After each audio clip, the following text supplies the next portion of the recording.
Ciao a tutti amici del Capricorno, benvenuti e bentornati. Io sono Ilaria e su questo canale parlerò di tarocchi, metafisica, spiritualità e quant'altro possa essere d'aiuto ad ognuno di noi per il proprio percorso di crescita personale e spirituale. Bene, mostrami, Capricorno, tendenze energetiche generali per il secondo semestre del 2024. Oggi andiamo un po' a vedere i movimenti di spicco del 2024.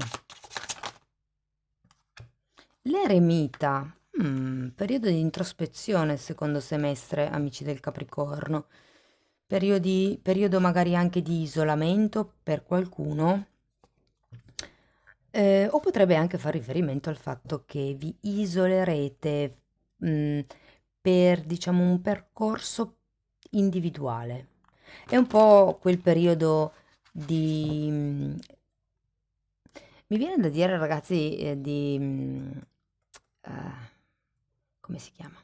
Non mi viene in italiano, però comunque quando si sta parecchio per conto proprio, volutamente, perché si ha bisogno di stare con se stessi, di conoscersi.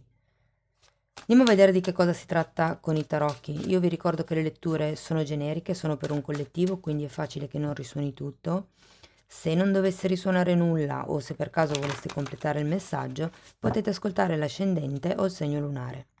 Per capire come unire questi oroscopi ho pubblicato una guida e la trovate sotto nella descrizione del video, c'è il link, e sempre in descrizione trovate anche il mio indirizzo email nel caso vogliate contattarmi e il link alle previsioni del primo semestre, se volete così dare un'occhiata per vedere se effettivamente si sono avverate. C'è la playlist apposta dell'oroscopo annuale e trovate anche il link sempre in descrizione dei corsi gratuiti presenti sul canale. Bene, andiamo a vedere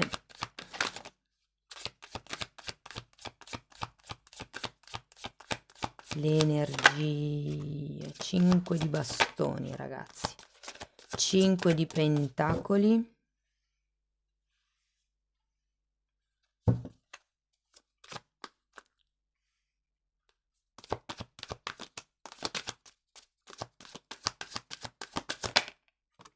Due di coppe, temperanza,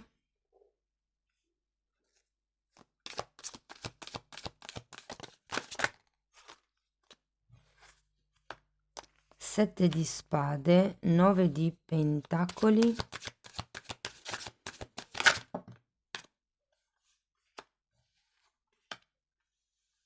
matto e morte. Che interessante.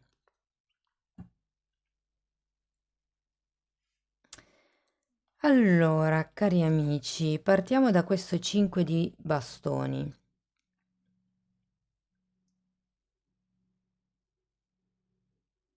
Ho come l'idea che si lasciano andare certi attriti,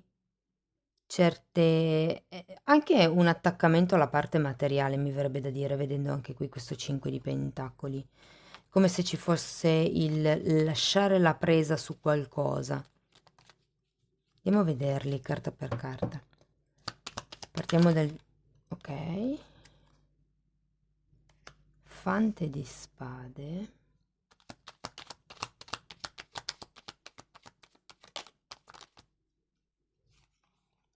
I 7 di spade, interessante perché ce l'avete anche già qui.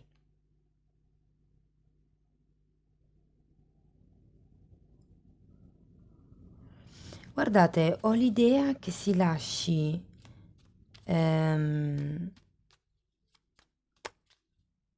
vi posso spiegare?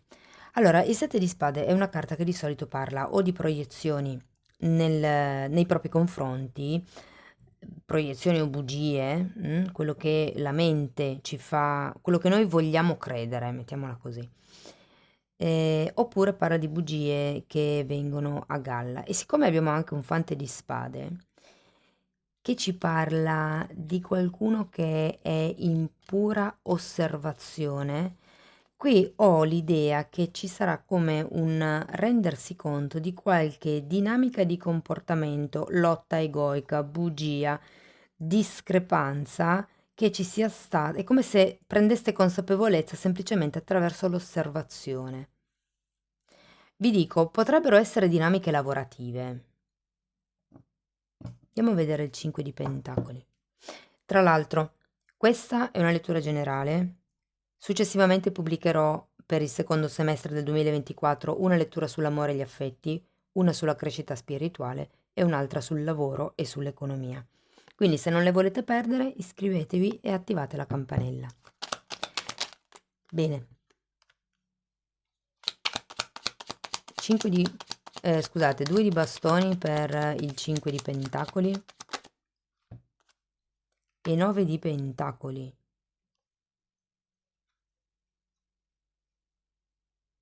È come se da un lato si perdesse qualcosa e dall'altro si guadagnasse. C'è come uno sguardo in avanti nel secondo semestre verso la vostra indipendenza. Ripeto che per qualcuno potrebbe essere proprio lavorativa, perché qui mi parla con un 9 di Pentacoli di qualcuno che ha abbastanza denaro da potersi rilassare e godersi quello che ha.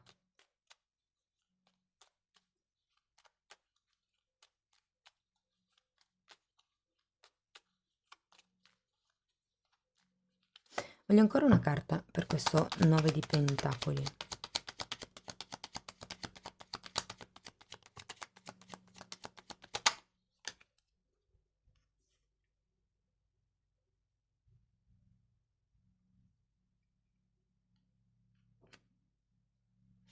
Ragazzi, per qualcuno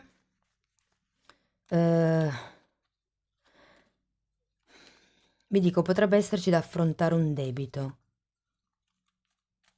ma sento che è un debito ai fini di un investimento.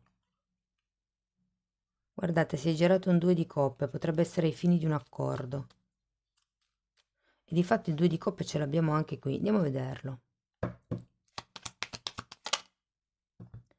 5 di spade.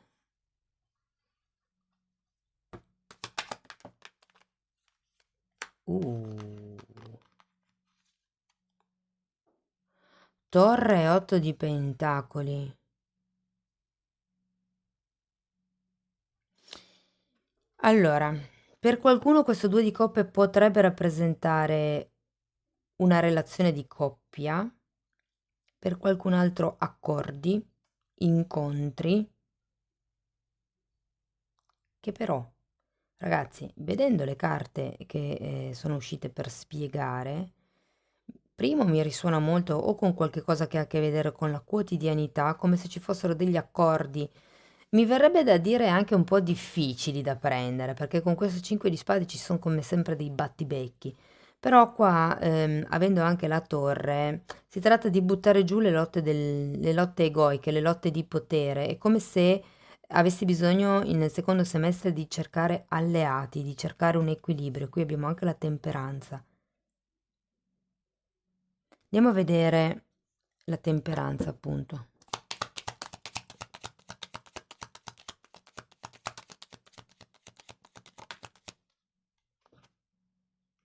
Sette di bastoni.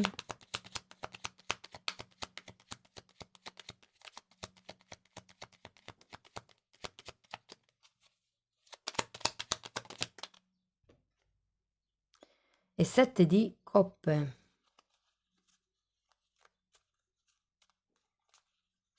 Allora, si è girato anche un 3 di bastoni, ragazzi. Allora, qui si va verso un nuovo tipo di equilibrio. La temperanza è una carta di guarigione e l'eremita lo sento molto collegato con questo fante di spade. Qui si tratta di fare una sorta di analisi di certe dinamiche di comportamento o di pensiero che fondamentalmente non servono più. Qui si tratta, perché questa è una carta di indipendenza, questa è una carta di dipendenza. Quindi è come se dovesse trovare un giusto equilibrio, e qui l'equilibrio potrebbe essere tra il vostro tempo libero e il lavoro, tra voi e un'altra persona, tra una situazione ed un'altra situazione. perché comunque qui cascano un po' anche le illusioni con questo 7 di coppe al contrario, ed è come se ci fosse il terreno fertile per iniziare a guardare ad un futuro con una prospettiva diversa. 9 di pentacoli ce l'avete anche qua, adesso poi lo andiamo a vedere. Andiamo con questo 7 di spade, regina di coppe,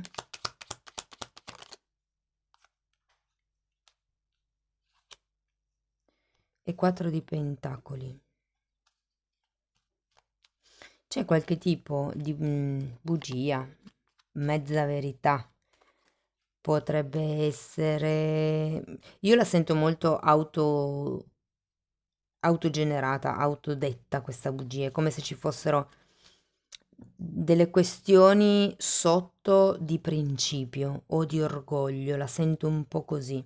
Però una volta che individuate quali sono le dinamiche che scatenano questi battibecchi, queste maschere, qui è proprio il caso di lasciare andare. Questa è una carta di attaccamento, ragazzi, come se qualcuno si stesse attaccando o a una persona o a un certo tipo di verità, un certo tipo di realtà.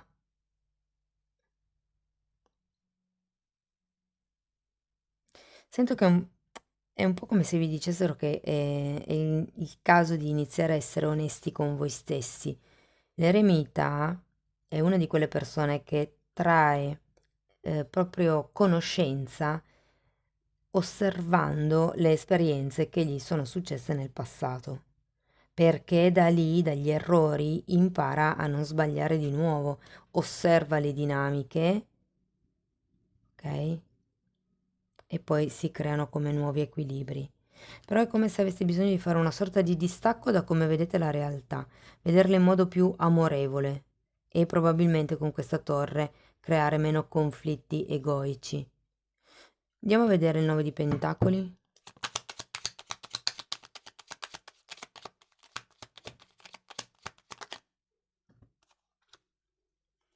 Abbiamo un fante di bastoni, un 3 di coppe e una regina di spade.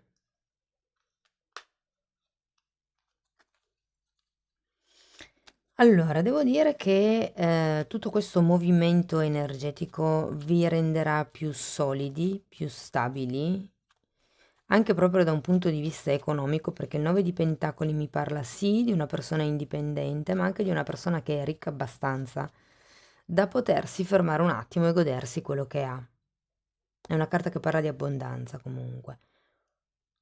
Questa non è una stesa sulle finanze, però delle tracce ve le posso già dare, ecco. Andiamo a vedere questo matto, perché qui ragazzi si tratta 8 di bastoni e la sacerdotessa. Qui si tratta di un nuovo inizio, di una nuova avventura, magari potrebbe essere anche per qualcuno, non intendo, beh sì, ci potrebbe stare l'avventura romantica. Abbiamo questo 2 di coppe, ma la sento più come un'avventura di vita in realtà, proprio perché abbiamo l'eremita, è come se ci fosse un movimento da fare in solitudine, in indipendenza. Poi non vuol dire in isolamento, secondo me. All'inizio vi ho detto che poteva essere isolamento, ma visti tutte le relazioni che avete qui, non credo che sia isolamento, credo sia più riferito al osservate le dinamiche dei vostri comportamenti da soli e trovate voi l'equilibrio ideale per voi, no? Cioè fate questo percorso di crescita da soli, ma questo non vuol dire essere da soli nella vita sociale, anche perché qui c'è un 3 di coppe e ho come l'idea che entreranno, può anche essere nuove amicizie perché abbiamo un fante di bastoni, eh? E con il matto alla fine c'è proprio come un nuovo inizio, ma soprattutto sento una nuova vitalità, un qualche cosa di nuovo che potrebbe nascere. E tenete presente che anche qui avete la morte. È ancora girata al contrario, probabilmente il ciclo non si è ancora chiuso. In effetti questo è un 9, che è una carta di un numero di iniziazione, tra l'altro il numero 9 dell'eremita. Però è come se ci fosse ancora qualche cosa, probabilmente nel 2025, che andrete ad elaborare, a chiudere definitivamente. Però in questa seconda parte del 2024 sento che qualche cosa di nuovo potrebbe nascere o addirittura esplodere, mi viene da dire. Sì, può essere una questione lavorativa, un'attività autonoma, una relazione a due,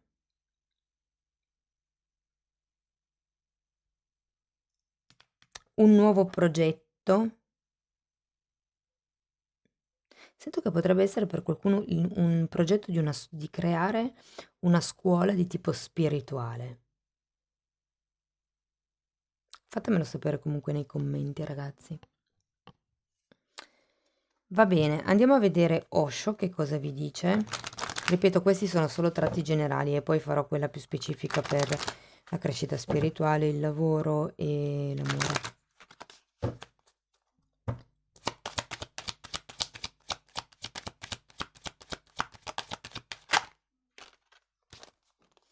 Le vite passate e anche l'eremita a cui parla di dare uno sguardo al passato, lottare e fiducia. Allora, da un lato lo sento come se qualcuno stesse portando avanti dinamiche o schemi di comportamento acquisiti in famiglia e che continuano a, diciamo, lavorare in questo momento di vita per voi e questo creano come una lotta, ma mi torna con questo 5 di bastoni e la fiducia è proprio il secondo nome del matto. Quindi è un po' come se vi dicessero anche di lasciarvi fluire, di anche ammorbidirvi. Ehm, quando c'è un 7 di spade, io lo sento sempre una carta molto collegata al diavolo, perché è una carta che parla di illusioni e di ego. È una carta di avidità, e qui abbiamo anche l'attaccamento, ehm, ed è una di quelle energie che porta a priorizzare tutto quello che è il denaro, il materiale, quello che è tangibile, che è direttamente collegato con l'illusione dell'ego, che più si ha, più si è. È un po' quella forse l'illusione. Ovviamente non risuonerà per tutti questa cosa, ok?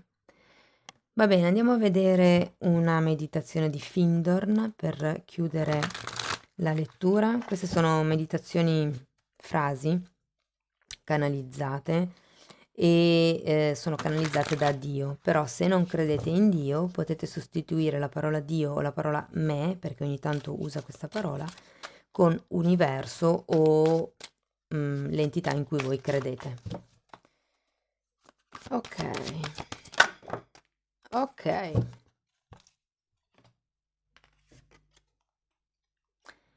La mia divina legge dell'unità lavora dentro di te, liberandoti da tutte le negatività, superando ogni ostacolo ed ogni minaccia, colmandoti di vita, di energia, rinnovandoti e rinforzandoti. Io sono la saggezza, io ti guido e ti dirigo in ogni tua azione. Resta costantemente consapevole di me, la tua divinità. Parla anche di divinità interiore e scintilla interna. Il mio amore illimitato, la mia illimitata verità, la mia illimitata saggezza non hanno né inizio né fine, ma vanno da un'eternità all'altra. Sii consapevole di questo fatto, accettalo, assimilalo, fino a che divenga parte di te. È la vita, vita ancora più abbondante. Il cielo stesso ti appartiene, perché tutto ciò che ho è tuo, e tu sei mio, perché siamo uno, ora e per sempre. Per ogni cosa rendi grazie in eterno. Molto profondi questi messaggi, molto belli. Amici del Capricorno, spero di avervi dato spunti interessanti di riflessione. Fatemelo comunque sapere nei commenti. Se avete piacere di sostenere il canale potete mettere like, iscrivervi o condividere il video. Scusate. e per iniziare un percorso di crescita con me vi basterà abbonarvi al canale. Se volete dare uno sguardo ai temi trattati potete guardare le playlist dal colore lilla perché i titoli sono visibili, insomma. Bene, vi ringrazio, vi auguro una seconda metà anno splendida, vi mando un abbraccio e ci vediamo nei prossimi video. Ciao ciao!